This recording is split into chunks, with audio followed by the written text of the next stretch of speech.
to welcome all of you to this evening's program. We're happy to host this. We have done more than 250 programs so far.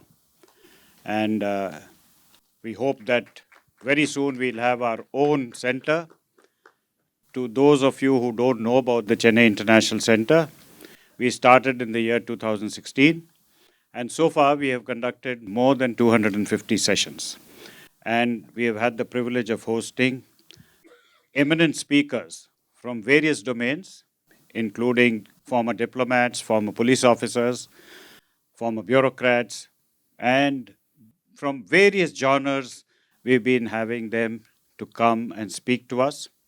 We have three streams. One is for the general public, the other for schools, and the third for colleges. So we hope to take this city, which is known for its intellectual uh, capability or capacity. I think we need to revive that and start dialogues and discussions among the intellectuals of the city so that uh, the younger generation gets to know about the eminent work that is being done in our country. With that, I would like to introduce today's speakers, Sri O.P. Singh. He is a 1983 batch IPS officer. He served in both state and central services, handling critical law enforcement and disaster management challenges. From tackling militancy in Lakhimpur Kheri to managing crises like the 2015 Nepal earthquake, the Srinagar and Chennai floods, and the Ayodhya verdict, he played a pivotal role in maintaining law and order.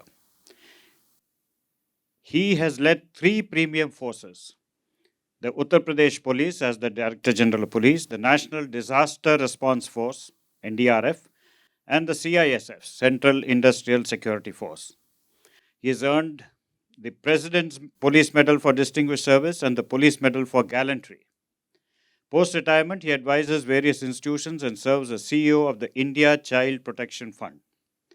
His memoir, Grime, and Gumption, provides a gripping account of policing in India's Hindi heartbelt.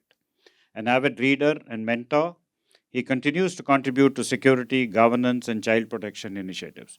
We have great pleasure inviting him onto the stage. O.P. Singh, please.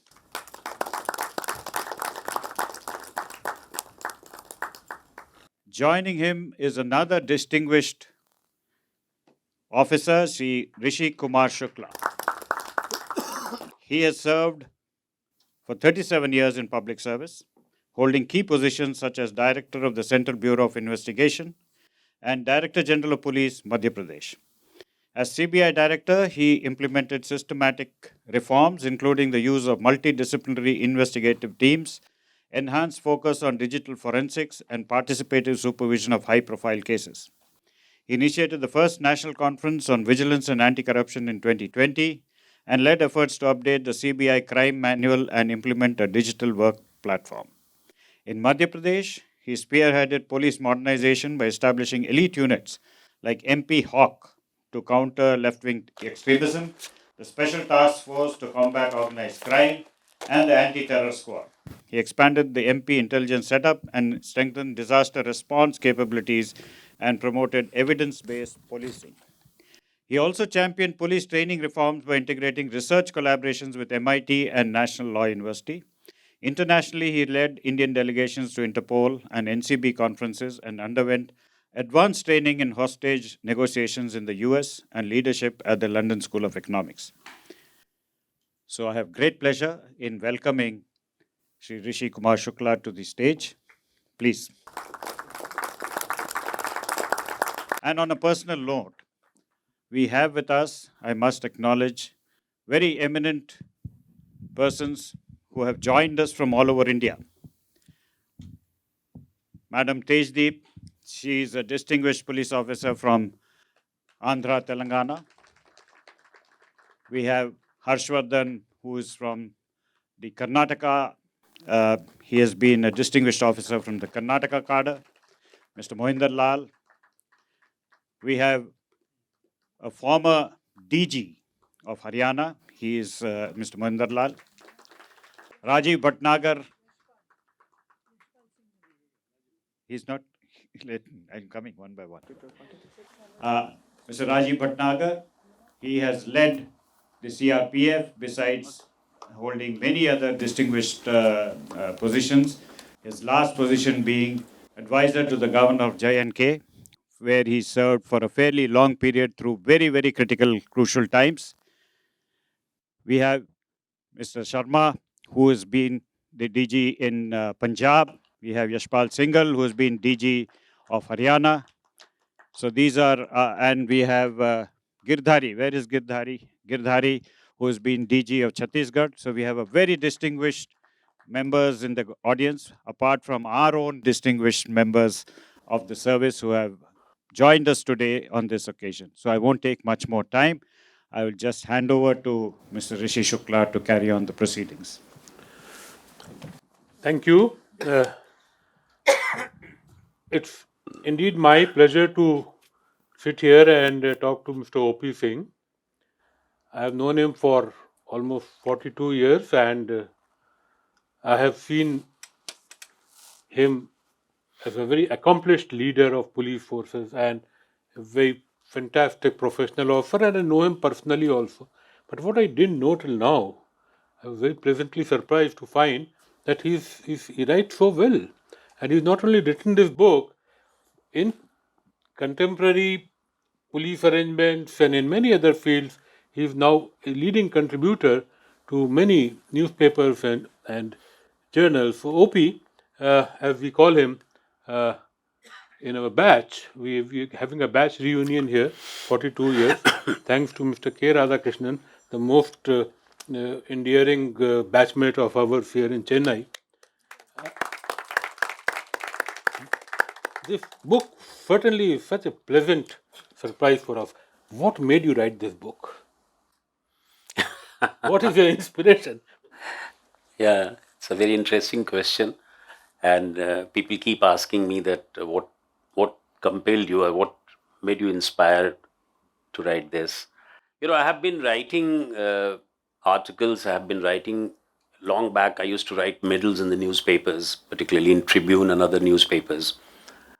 But due to the professional work, as you know, that we are police officers serving as well as retired.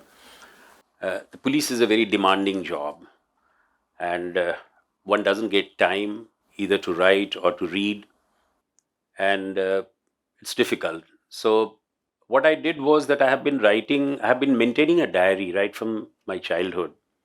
And before coming to police, I was lecturer in Delhi University. I taught there for 1.5 years. So the writing habit continued, though not in a very intense manner. When I was in CRPF, I used to travel to Northeast very intensely, very extensively.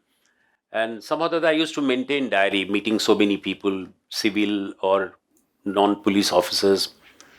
That came very handy to me. And when I retired in 2020, immediately after my retirement, this COVID started, this pandemic started, and we had the national lockdown all over the country. And that was the time when I was totally free, confined to my house, uh, productively doing nothing. And that was the time when I thought that why shouldn't I write something?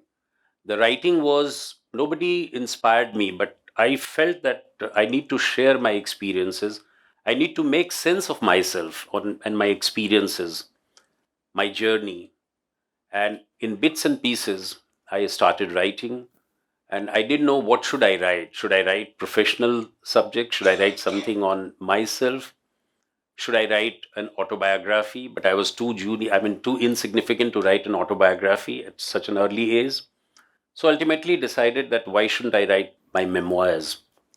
Then the question arose as to what should I write in my memoir. So I picked out certain things. For example, I picked out my tenures in CISF, picked out my tenure in NDRF, and also ultimately in UP Police.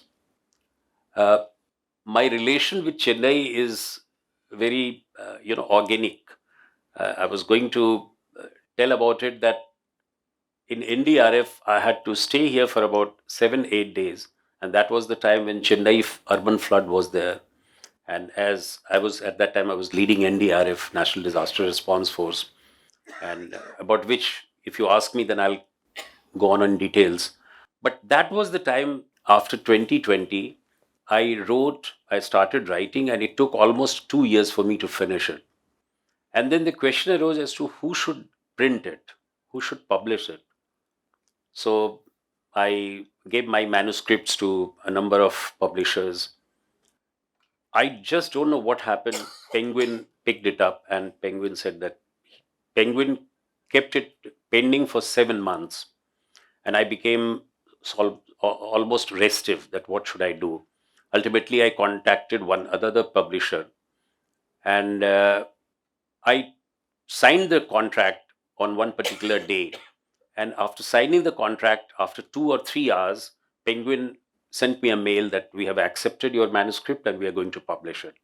So that was a great sense of fulfillment for me. And ultimately, in January 2024, last year, Penguin published it. And I'm so happy that my book has done well. Uh, so far, we have 30 book reviews on this, 4 or 5 podcasts. It has been appreciated very well, and within 22 days of its publication, it went on second reprint. So that I felt that something I did. I wrote on my life, I wrote on my tenure, I wrote on my policing, but somehow that they clicked with the people, and this is how I am here. Wonderful. So good to understand that you have been doing this on an ongoing basis. But tell us, before we move into other subjects, we spoke about Chennai floods and your tenure as NDRF. Tell us something about the disaster management and how and what was your particular contribution. I know that you have done a lot, so probably this is the right time to tell us all about it. Uh, you need to tell a story about what happened anywhere, including Chennai. In December 2015, Chennai was drowning, and the rains had been relentless. The rivers had swelled, and the city, proud and bustling, was gasping for breath. That was the situation in 2015 December. Before that, I had already done a major operation in Nepal in 2015 April. You all know that in April, on 25th of April 2015, Nepal was struck with a very, very high magnitude of earthquake, 7.8. And we were there as Indian team. I was leading the Indian team, and we should reach there within 7-8 hours.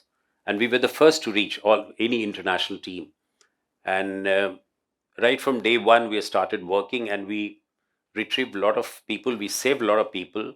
And for the first time, NDRF came into prominence globally, and United Nations appreciated it very much. Now, coming back to Chennai, it was a very difficult situation.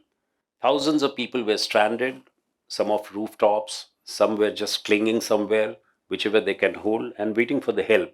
And that was too distant. And there was urgency in the voice that briefed me. The water is rising, the people are stranded. So we mobilized our force, and within hours we mobilized our force, and we had to do the massive. In fact, that was one of the largest urban flood operations in Chennai. We deployed inflatable rubberized boats. We waded through the knee deep water, went to all corners wherever the flooding was there. And the team, I don't remember how many teams were there, but the teams worked day in and day out. And that was the time when I realized that the communication was so important. In fact, in 2014, when I took over as NDRF, within taking of my NDRF chief, within 4 5 days, I had to rush to Srinagar. That was the first major operation that I had to do myself. I stayed there for 2 weeks. And Srinagar urban flood was also a very, very challenging one. And we realized that communication is so difficult. In fact, even the sat phones were not working. And the same problem happened in Chennai.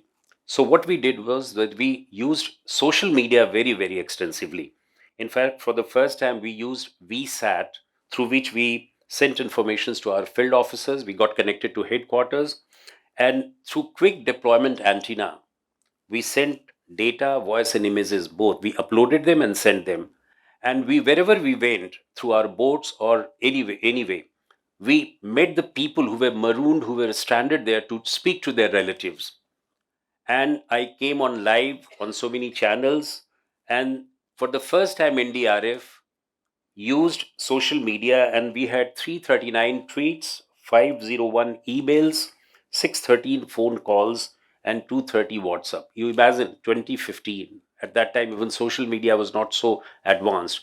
So we did that. And that was the time when Chennai needed our assistance in a big way. But what is remarkable, and which I felt and my team felt, was that amidst all this chaos, one thing which was very, very important and very shining and celebrating was that resilience of the people. We found for the first time that how Chennai was not just a city fighting against nature. It was a city which was fighting back, bouncing back to gain its shape with its people. The people were forming the human chains. They were feeding people. They were feeding not only the people, but they were feeding our own rescuers also.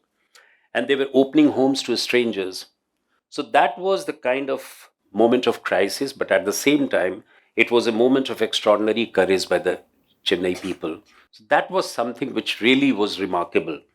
And that courage, that gumption, that that is something I wrote in my book, not only about Chennai, but about Nepal earthquake also.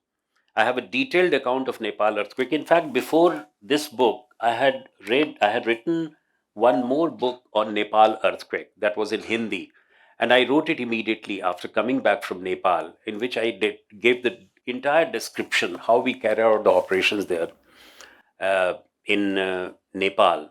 So Nepal, Srinagar, Chennai, cyclone Hudhud, so many floods in Rajasthan, in Gujarat, in Bihar, in Uttar Pradesh, in Assam, in Meghalaya.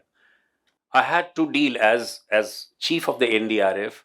I dealt with 8 mega disasters.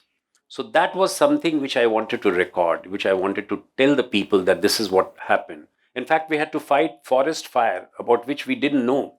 Even before this Uttarakhand tunnel operation took place, we had a tunnel operation in Himachal Pradesh, in Vilaspur district, where there was a tunnel which was being constructed, and then the tunnel caved in, and three of the workers, in fact there were 8 workers who got stranded there, who became prisoner of the whole thing.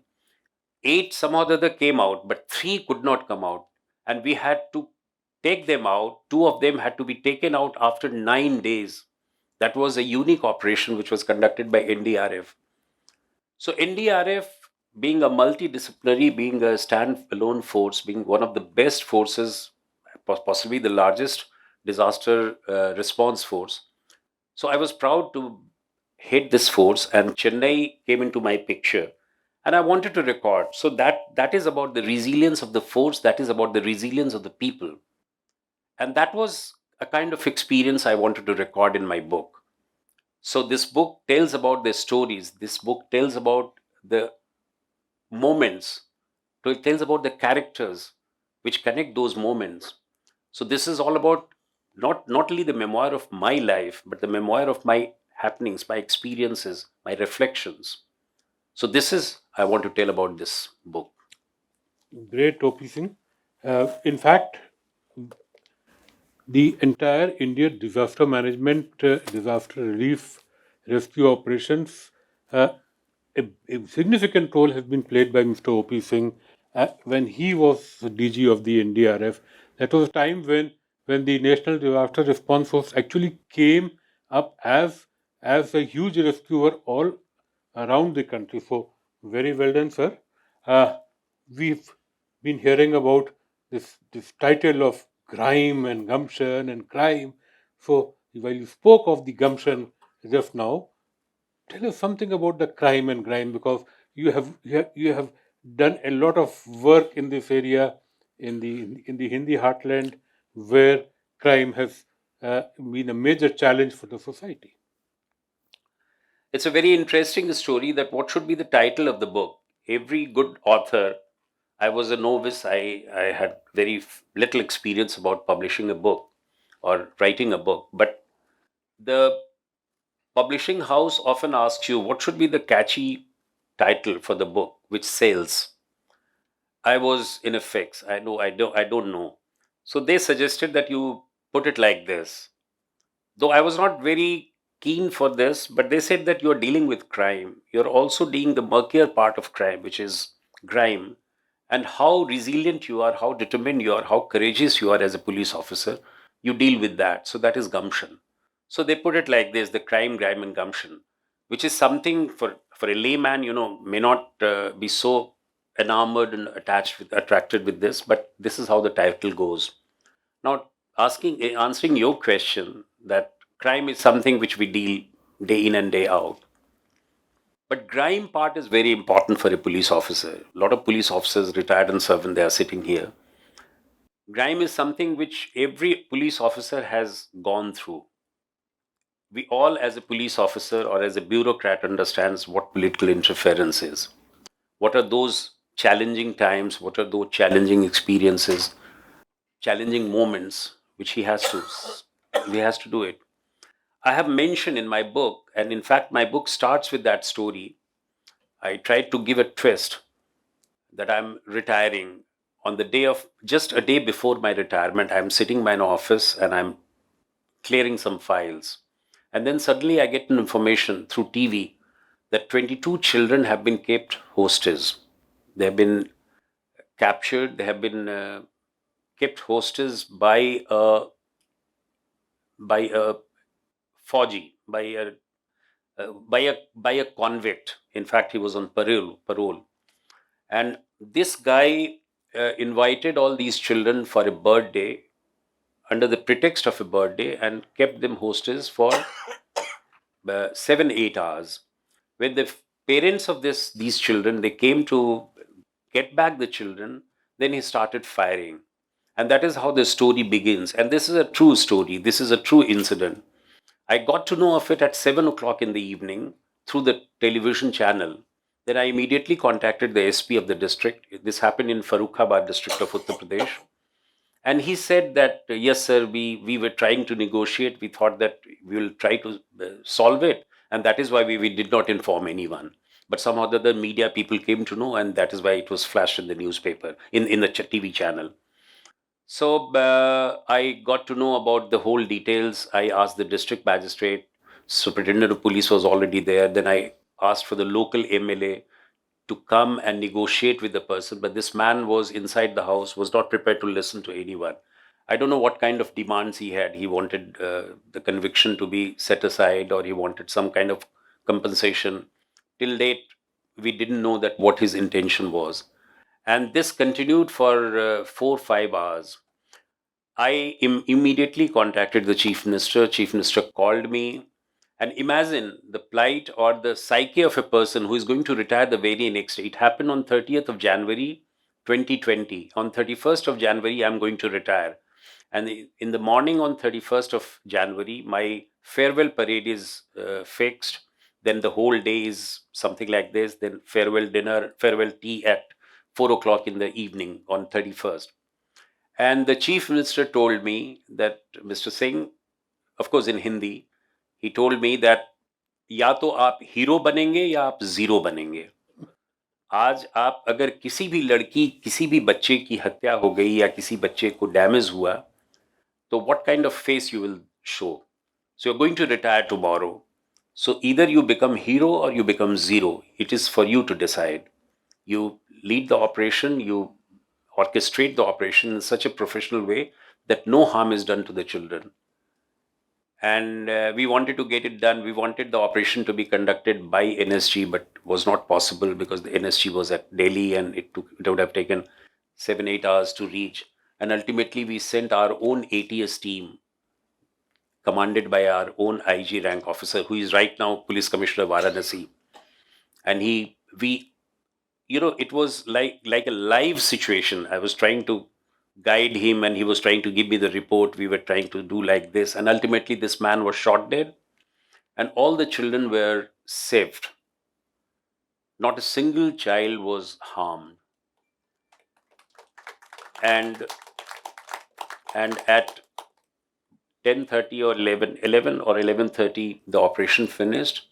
The chief minister asked me to brief the media, and immediately announced a huge reward for the party, for the officers and the men.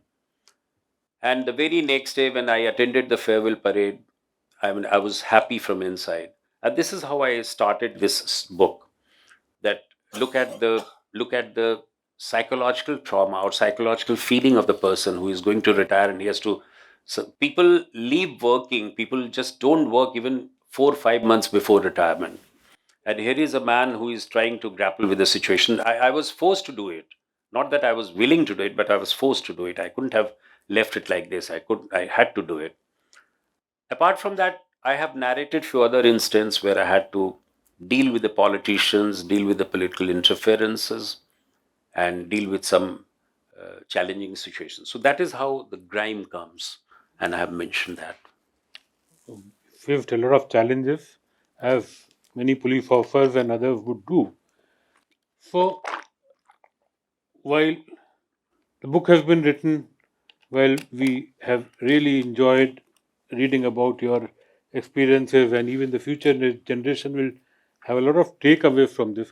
We find that the challenges continue to grow. We've just seen a huge Mahakumbh happening, and we know that you yourself were responsible for organizing a Kumbh in 2019 or 2019. 2019.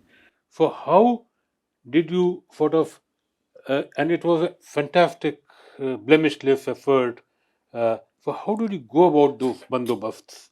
What were the efforts which you made? And if you had now to suggest it to people, what would you suggest? Look, Kumbh Mela is a different experience altogether. It's only done by God. No one can do it. It's only done by God. And if something happens like this, nobody can prevent it also. So you have to be just God fearing, nothing else. In face of millions of people being there, if anything goes wrong, I don't think you'll be able to do anything. So just pray to God and let the things happen. This is what my take is. But having said so, I would say that I have a very ground level experience of the Kumbh Mela, simply because as a student, when I was studying in Allahabad University in 1977, there was Mahakumbh or Kumbh 77, and Mr. T.N. Mishra was SSP at that time. We didn't know him, but I heard about him that he's a very good officer and he has conducted so well and all that. In 1989, when another Kumbh was there, I happened to be the SP city of Allahabad. At that time, it was known as Allahabad. Now it is Prayagraj. So I could see the mechanism of Kumbh Mela, the traffic arrangements, the security part of it very intimately as SP city of Allahabad in 1989. And fortunately, I also happened to be SSP Kumbh Mela in 1995. So, as a student, I saw Kumbh Mela. As a SP city, as a junior officer, I could deal with it, and then ultimately as a police chief. And finally, in 2019, about which you asked, I was the state police chief. So 2019 was another challenge. In fact, all these Kumbh Melas are very, very challenging. And imagine, even in the present Kumbh Mela, where you have 52 or 53 crores of people taking bath in a span of 45 or 46 days, that is something miraculous. You have to be professionally it's very, very demanding, professionally challenging. It has to be executed very meticulously. Extensive training has to be given. Flawless arrangement has to be there, but still you have the chances of stampede, which happened even in this Kumbh Mela.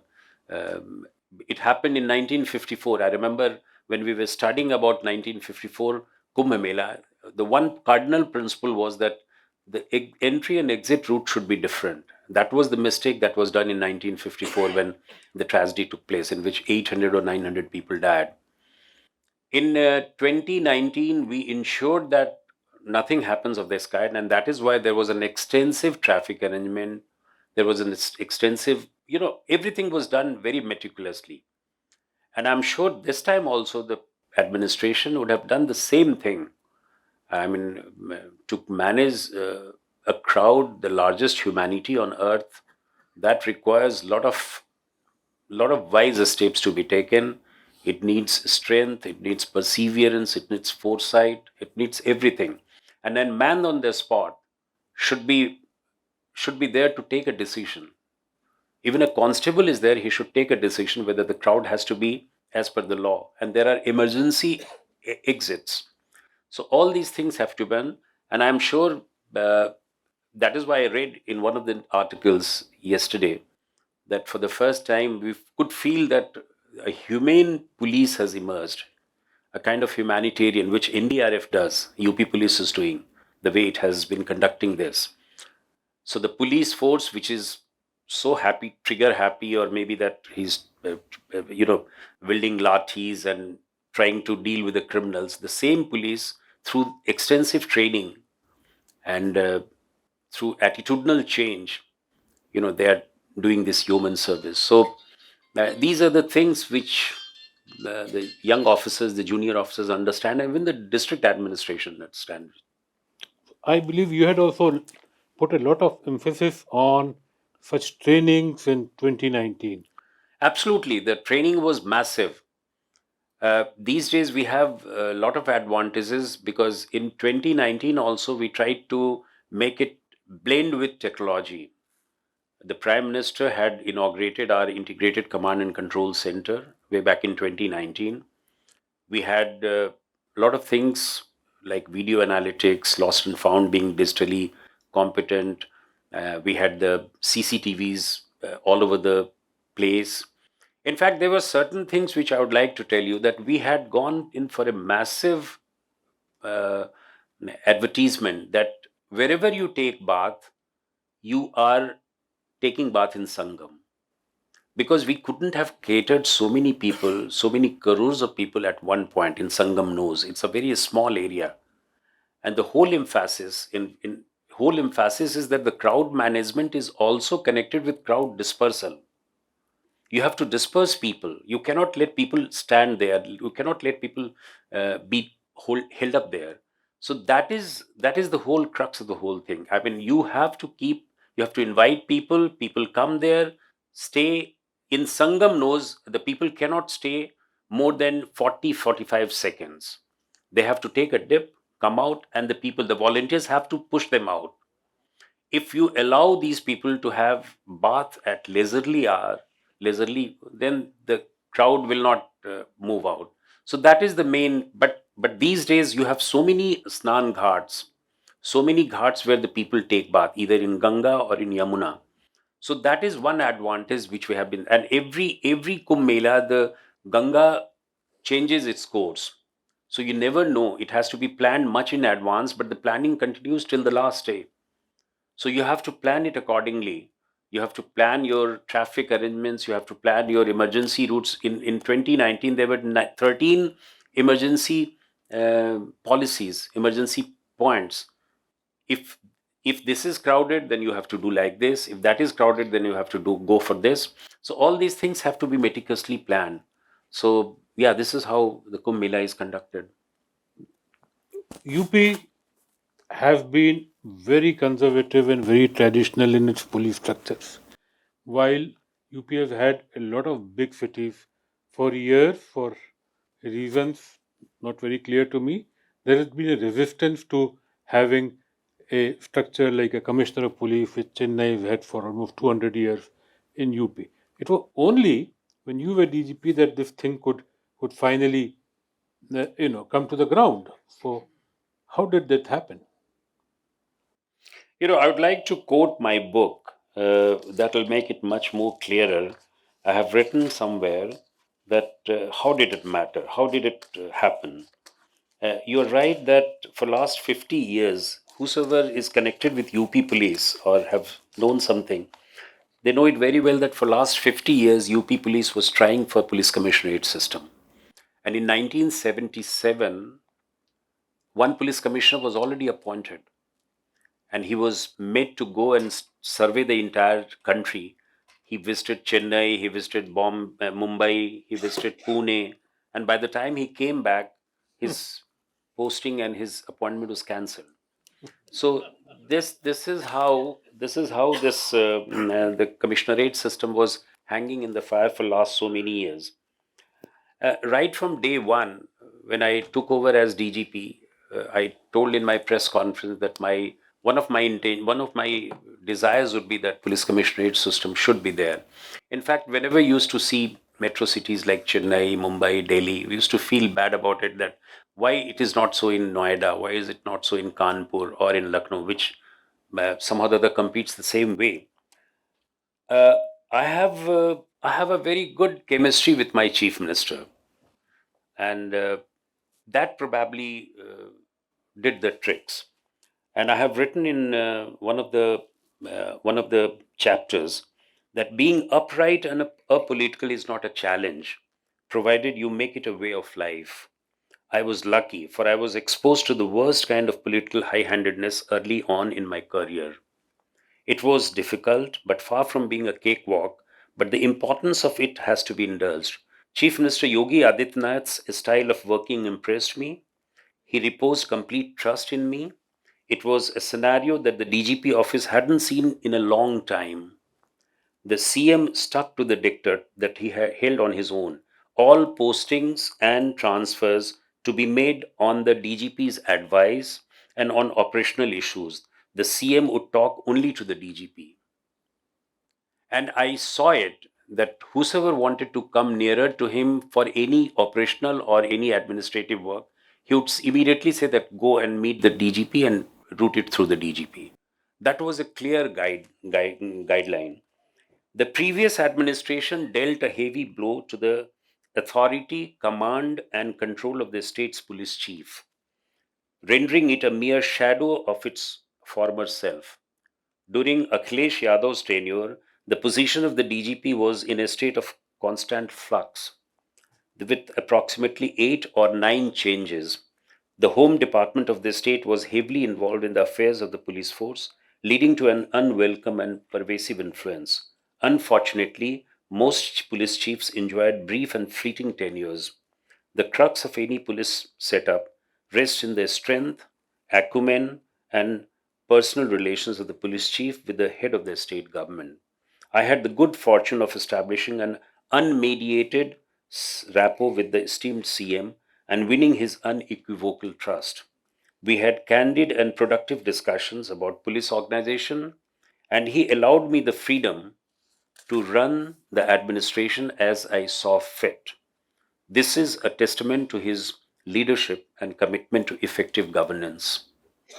This sums up the whole thing, and I have written a sub chapter on how I could succeed in making police commissionerate to begin with in 2 districts, two in Lucknow and Noida. And we had to hammer it, we had to constantly hammer it for many months. And ultimately, we succeeded because we could show some results. And then my officers worked day in and day out to have the blueprint prepared. And ultimately, it was passed by the cabinet and it was done. And he made it a point that the chief minister implements this police commissionerate before I retire. So before my retirement, just 15 days before my retirement, this police commissionerate system was introduced in Lucknow and Noida.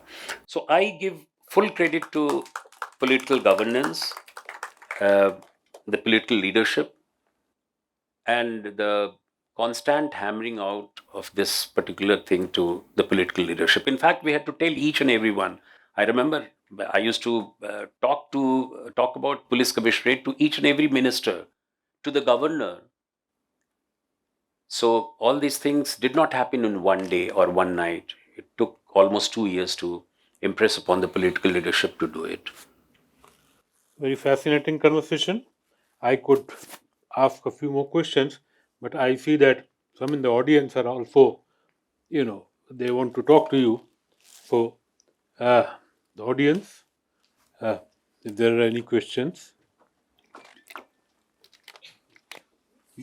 yeah, you the first one who raised your hand. So please. I'm not a police person, I'm not professional. But what struck me, especially towards the end of your conversation, was that a lot of successful policing depends entirely on politicians. Doesn't the police take an oath on the constitution? Cannot police as a force work to counter effectively interference which adversely affects police governance? That would be my question. Absolutely. What you're saying is absolutely right. I'm not saying that you have to be subservient to the political masters. You are subordinate to him, but not subservient. And that is why my writing started with this apolitical. I did not belong to BJP party when I was talking to my chief minister. I did not talk to him like a politician. I was being a professional. And I told him that what kind of advantages we have if we introduce police commissionerate system. We gave him the data, we gave him the hands out, so many things. So being apolitical and being a political, they are two different things. I fully agree with you that we should not be subservient to the political masters, but we have to accept, in a democratic setup, you have to accept that uh, politicians are the masters. They are the boss. You don't have to do wrong things, but you cannot ignore them, you cannot put them aside. So that is all I wanted to say. He's being a bit modest. Mr. Prakash Singh been a very big champion of police reforms, and he's been, even at the age of around 88, 89, he's still, keeping up the pressure on the courts and the politicos. So Mr. O.P. Singh has been a very, very able lieutenant and supporter of Mr. Prakash Singh in his all endeavors. In fact, if I may, with your permission, Mr. Prakash Singh founded an organization called the India Police Foundation about 15 years back, and he was the chairman of it. Mr. O.P. Singh is now the president elect of that organization, and in June is going to take over as a full fledged president of the organization.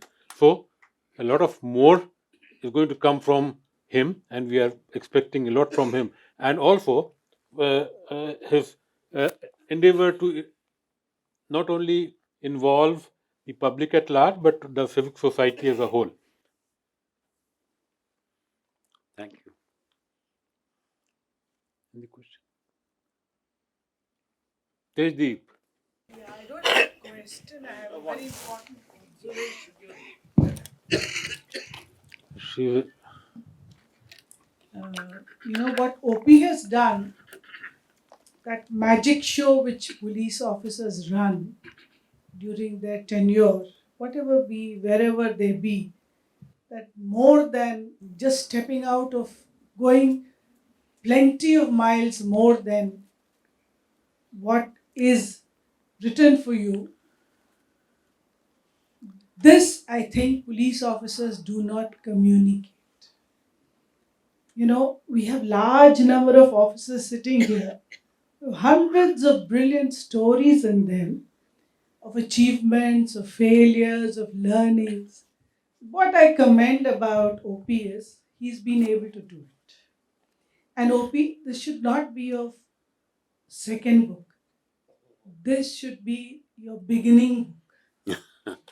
After Thank you. this, you have learned, I think you should do a whole book on the Kumbh Mela and bandobast for the Kumbh Mela.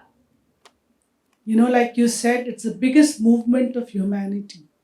And it's not only Kumbh Mela as in Kumbh, it should be from where the train starts, from where window panes are broken, railway stations, stampedes in Delhi, how people are not able to reach the Kumbh. And it should start like that. Right. It should be a treatise on police bandobast. I request you to go ahead and do it. And I request every officer present here, including the investigator in chief, Rishi Shuklaji, to write your own memoirs of things that you couldn't achieve. It's not always that we achieve, sometimes we fail. Just at the nth hour, something lets us down.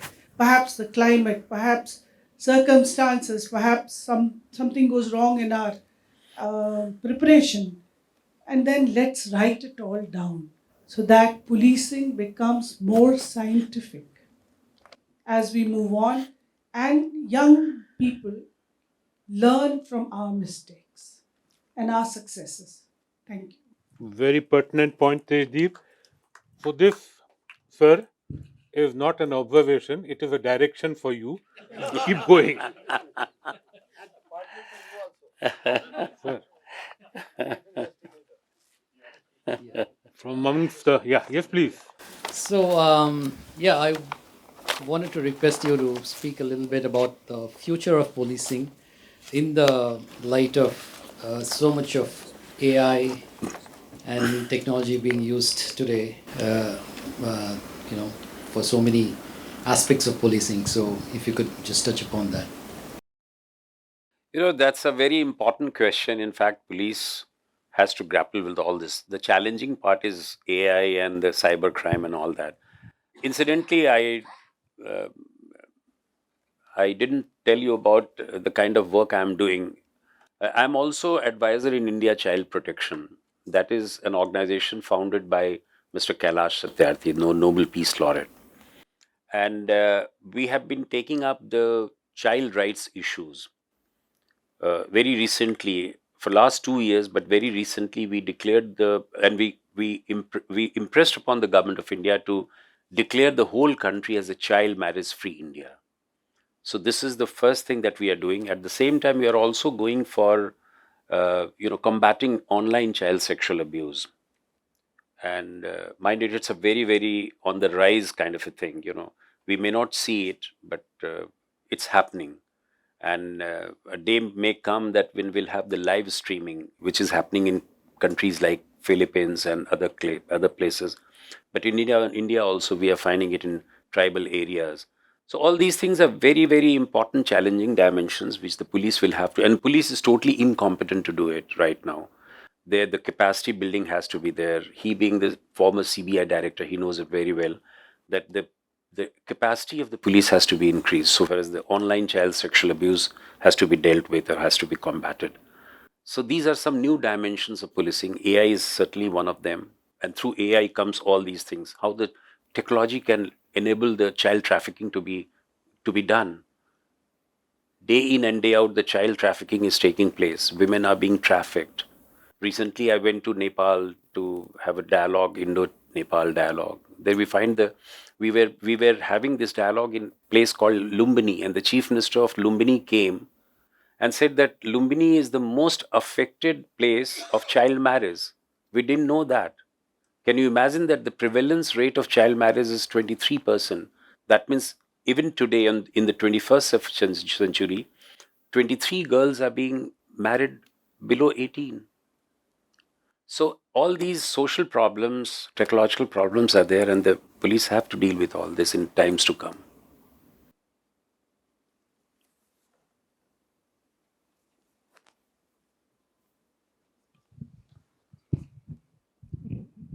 So thanks a lot. It was quite interesting to know about it. This thing is mainly on the people at the junior level. I'm really concerned about many of the difficulties they go through. Just to give you an example, I was living in an area where a former vice president Venkaiah Naidu's son or somebody was living there. So whenever the big boss comes, in front of our apartment was the security gate. So 24/7, the security will be there from the police, but they have no water to drink. They have no toilets. So, we from our apartment used to always accommodate them. Even रात को भी, वो हम सोने के लिए जगह देंगे, आप बैठो, कुछ नहीं होगा, हमारा भी security है. So we used to give them water. In fact, from my house, I always, whenever Venkaiah Naidu comes, I stack my fridge. I give it to all the policemen, particularly women. We used to ask them to go to the toilet in our area, particularly in our apartment complex. So I think, somewhere down the line, they must be taken care. That's my personal request, because it's very, very important to see them, to suffer like this. It's very unfortunate. I thought I should bring it up to your attention. Thank you. Right, you're right. You're absolutely right. Things are moving up, from the time when there was nothing, and particularly in Tamil Nadu, and Chennai, probably the police facilities are far more than they are elsewhere. And I'm sure Tamil Nadu police is doing to take it even more further. And if they are not far off when we've already seen some bandobast. There are pota cabins, toilets, portable who are all moving everywhere. Probably, take some more time. The amount of resources which are needed aren't really up to the mark, but we are still on that way. Yeah, we play a small role, to help people like that. Nice. We always tell you can Yeah. help them to use it. So. No, things are improving, no doubt about it. Things are improving, but it'll take some time. The resources are scarce, so that's one of the reasons why it happens like this. Yes, sir. Good evening, sir. I keep reading about, I think everybody keeps reading about the number of police persons per thousand in India remains very low. And everywhere we have this problem, it seems. And why is that the police force across the country is not getting beefed up to meet any requirements which can arise in an emergency? There is always seems to be a problem on that. Is it a budget constraint, or is it that they don't want the police to grow beyond the size, or is it fear of unionization? It is merely budget constraint primarily. We do not have enough money to keep paying the more and more increased amount of police forces. Yet, I would say that in the last one decade, police forces have increased almost by 100%. We probably never match those of those international data, but there's so much of technological change which is happening in. You have now CCTV cameras, you have now uh, mm, communication which has completely changed how police is working. We have police people using in their mobile sort of movement in their patrols, uh, mobile data terminals. So a lot of things are happening, and probably efficiency requires that we use technology as a force multiplier to try and get more efficiency out of the police personnel. It is a complex thing, probably beyond the purview of this discussion, but the police leadership is very aware of this issue, and wherever it is possible, they're trying in their own ways to get the police numbers increased. However, the budget is one of the primary constraints, and it will probably not change in the near future. Is this budget is obviously a political decision, I assume. Okay, so there is something which has to come from there. And there are, once in a way, especially in Kerala, you keep hearing about this police unions. Even here, there is talk about it. There is some unrest, and then it goes away. What is the status of this? Because every set of people would like to have their rights reserved. And how does it work in the police? There are a couple of legislations which prevent the police from forming unions in the manner other unions can be formed. There have been in the last 50 years about 2 or 3 different occasions when police forces in many states have actually rebelled, where there was a need to sort of disarm them. Having said that, the challenges of the police have increased so tremendously, and despite all the efforts of the leadership and active social people like you, uh, the police does need some amount of support from associations.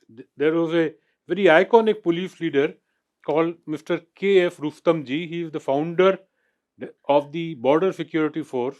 He was a police chief for almost 23 years in his career, and he wrote in his book later that we ensured that there was no police union. However, I feel that some amount of protection needs to be given to the police people, not only through law but also by their peers who can support them. Many a times police leaders willy-nilly do not support their people when there's a time a crunch comes in. That is a challenge.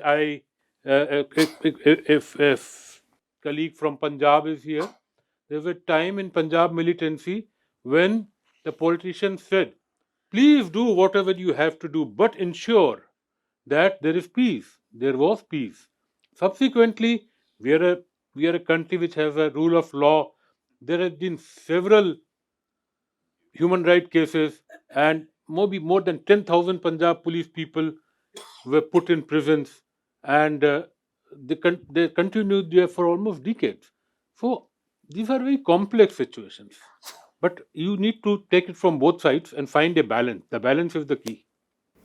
Thank you, sir. I think that I would agree there because unlike the army, BSF, you are very, very close to the population and the frictions are much more. And I certainly have read about this history of the police in Punjab, especially during, I think, DGP's Mr. Gill's time, where all this happened.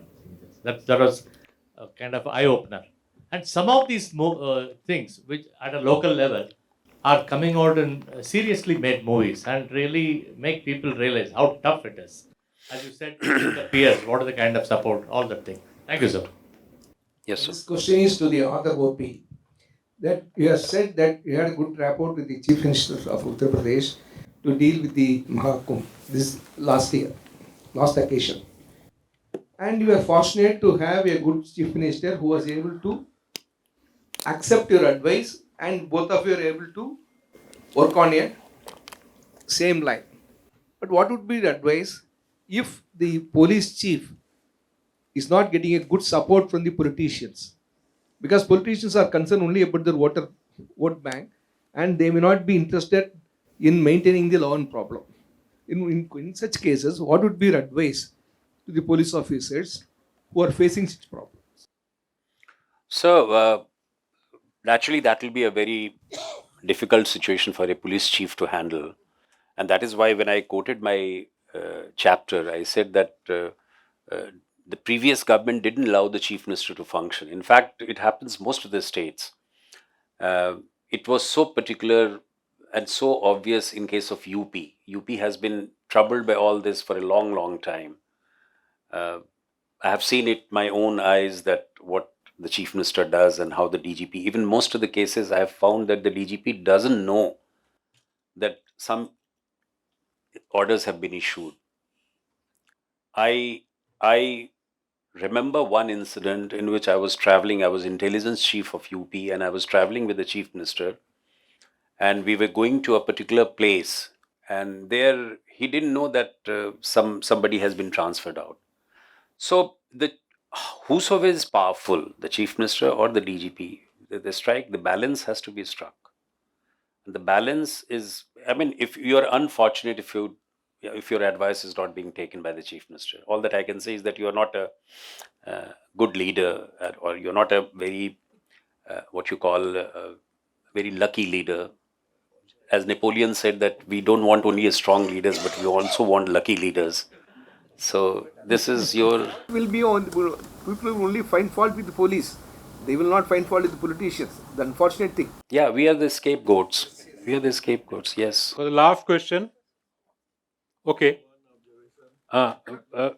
Your question and then observation by Mr. Nayak, and then we'll wrap it up.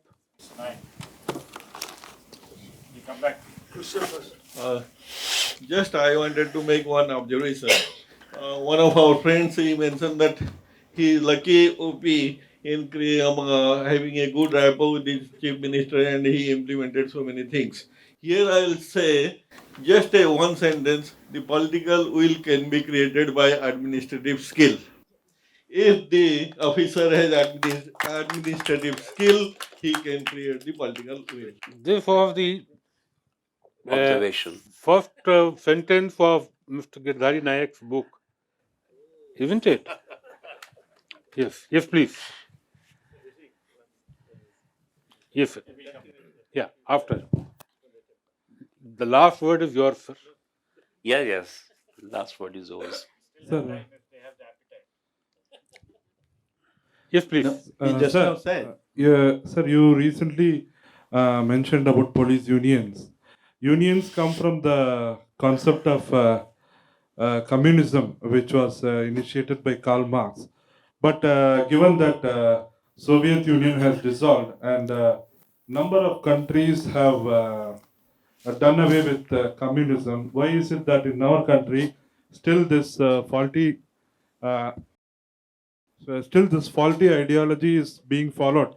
We have not done away with Karl Marx communism, and it is posing a big problem. A And very yes, valid point, but I do not have the capacity to answer that. And Mr. O.P. Singh also declining on it. But a point, I'm sure the Chennai International Center will take up in subsequent discussion. Sir, We your can last word. request. We can request. Yes, sir. A friend was talking about the administrative will, Skill, skill coming into the political will. molding the political Yes. will. I would like to quote from your own Madhya Pradesh state. There, the previous principal secretary, Mr. Mishra, was there. His father was the chief minister in the central province, and one of the ministers, he spoke in the assembly that these bureaucrats are not supporting me, and I think you should transfer them because they are not. You know what the reply DP Mishra gave? I would rather take away the minister rather than transferring the bureaucrat. That was the Yes, foundation he absolutely. had in the administrative bill, and also how he was supporting people who are acting not just for conniving with others and do something. And also, there was a reference to police agitations, and Tamil Nadu had witnessed the police agitation in 1979. You see, it is not like any ideological or any other thing which comes. It normally happens when there is a disgruntlement, maybe an apathy to some of their grievances. I think some of us have seen in CRPF or anywhere a person posted in a post very much away, and he is not sanctioned. Immediately he takes the rifle and shoots because there is a depression, there is stress, and I think that is why we have been trying to do it through various police commissions as to how to deal with the welfare of the people and how to make. I think, unlike any other government employee, it is only the policeman who is called upon every time. Why he should not go for agitation or thing? Because he is an emergency man. We can't allow such people to go on strike and then make law and order a standstill position. I think we have gone through. I think our Radhakrishnan has been a member of the police commission in Tamil Nadu now. I hope the welfare will be taken care of, and at the same time being disciplined force, we have to see we should not tolerate indiscipline at the same time. Thank you. Thank you, sir. Thank you so much. Thank you. Are there any other questions? Sir, your views about encounter in Constitution side. Pardon? Constitution side encounters. Your views, sir. View. Your view on Views on encounters. Yes, sir. Constitution side. So, Constitution. our country has a rule of law, and the rule of law is very clearly defined. However, there are situations when, in self defense or for other exigencies of saving the life of people, there are what you use the phrase encounter. It does happen. All these encounters are normally inquired upon by and action taken. So that is a process which is an ongoing thing. I don't think so anybody wants encounters, but they happen when they have to happen. But Constitution side encounter invalid. No, the Constitution doesn't say anything of that sort. What does it say that encounter? It doesn't define the word. Nobody defines the word encounter.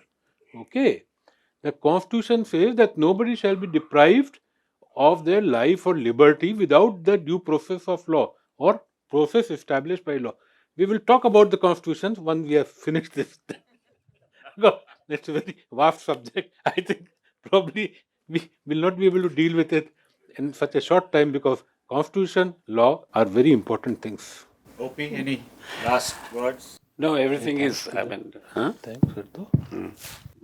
not from my side. Oh, thank you so much, particularly the seniors who came all the way to attend this book discussion.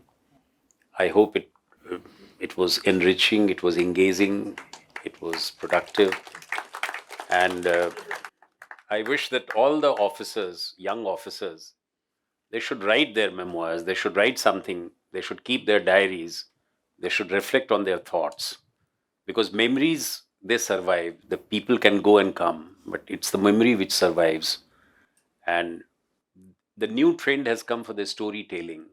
So every life is a story, and you have to tell it like a story. You have to tell the people that this is my story, and the story has so many characters, so many moments. So I wish everybody writes it, and thank you so much for coming and listening to us. Thank you very much to the distinguished panel. I'm sure many stories are waiting to come out. We have Harsha here, who has handled the Veerappan episode from the Karnataka side.